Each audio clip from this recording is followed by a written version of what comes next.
ជាផឹងកាហ្វេឈឺទៀតសុទ្ធតែជឿរិនធ្វើគឺខ្ញុំជឿទេសុទ្ធតែជឿទេ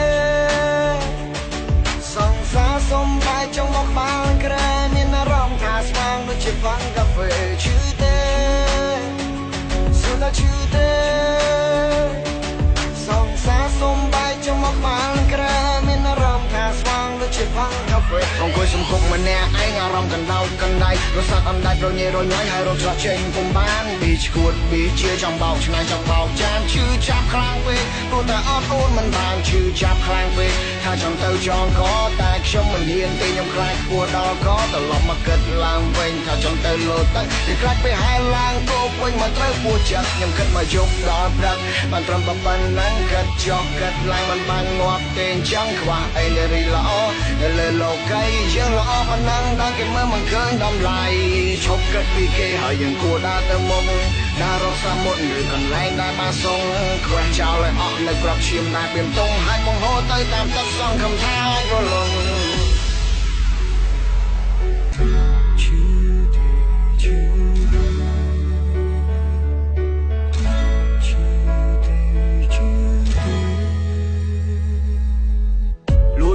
ខ្លួនឯងថាឈឺទេ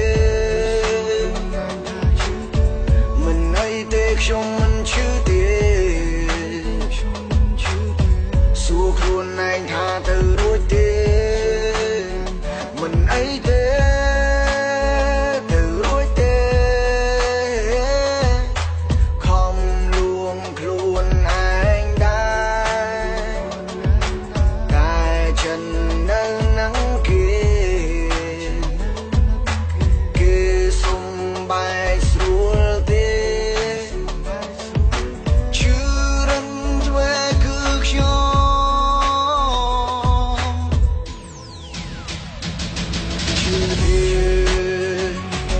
ឈឺទេ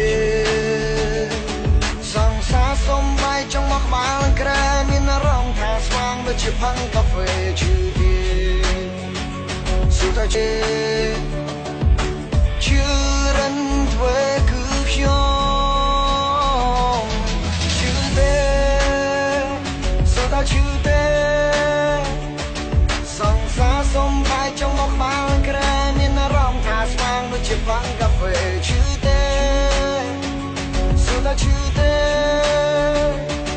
សង្សារសំបាយចង់មកបានក្រែមានអារម្មណ៍ថាស្វាងដូចជាផឹងកាហ្វេអង្គុយសំគុកម្នាក់ឯងអារម្មណ៍កណ្ដោចកណ្ដៃរសាត់អណ្ដាច់រញ៉េរញ៉ៃហើយរត់ច្រកចេញពុំបានពីឈួតពីជាចង់បោកឆ្នៃចង់បោកចានឈឺចាប់ខ្លាំងពេកព្រោះតែអត់អូនមិនបានឈឺចាប់ខ្លាំងពេកថាចង់ទៅចងកតែខ្ញុំមិនហ៊ានទេខ្ញុំខ្លាចខ្ពស់ដល់កត្រឡប់មកគិតឡើងវិញថាចង់ទៅលោតទៅគេខ្លាចពេលហែលឡើងគោកវិញមកត្រូវពោះចិត្តខ្ញុំគិតមកយប់ដល់ព្រឹកបានត្រឹមប៉ុណ្ណឹងគិតចុះគិតឡើងមិនបានងាប់ទេអញ្ចឹងខ្វះអីនារីល្អនៅលើលោកីយើងល្អប៉ុណ្ណឹងដល់គេមើលមិនឃើញតម្លៃ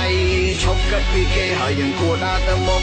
ដើររកសាមុតឬកន្លែងដែលបានសងខ្វះចោលឲ្យអស់នៅក្របឈាមដែលពីមតុងហើយបង្ហូរទៅតាមទឹកសង្ឃឹមថារលង